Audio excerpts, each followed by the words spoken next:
আসসালামু আলাইকুম। আসলে বিশ্বকাপ ফুটবল খেলা নিয়ে মানুষ যেভাবে মাতছে এই কথাগুলো না বলে পারলাম না। বিষয়টা হলো আর্জেন্টিনা, ব্রাজিল বা অন্য কোনো দল, যে দলই জিতুক, মা বলে গালি দেওয়ার কিছু আছে? প্লিজ ভিডিওটি শেষ না দেখে কাটবেন না। ফুটবল খেলা আসলে ব্রেন, মেধা, বুদ্ধি, বিবেক, গতি, কৌশল মানে যত যা কিছু আছে সব কিছুর সমন্বয়ে একটা খেলা নিঃসন্দেহে।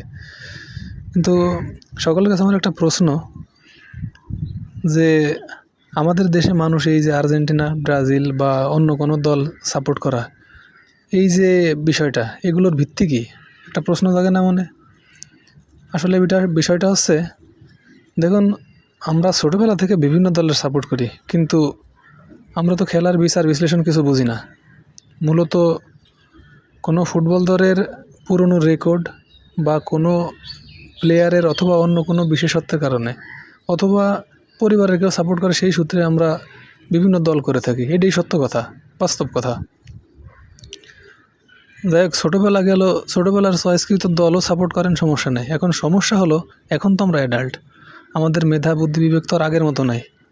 এখন তো খেলা বিশ্লেষণ করে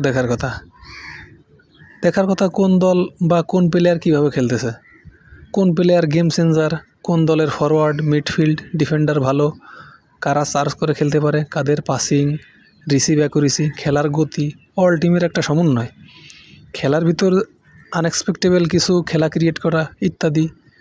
এগুলোই তো ভাই বিশ্লেষণের বিষয়।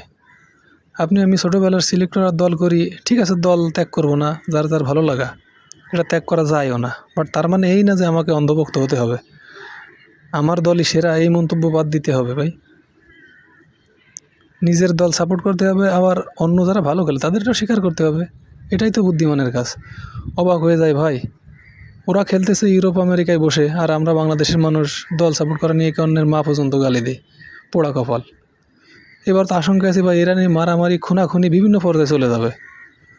আমরা আসলে সঠিকটা বুঝতে শিখি, আর এগুলো বাদ দিয়ে সবাই সভ্য হই। ঠিক আছে, ধন্যবাদ সকলকে।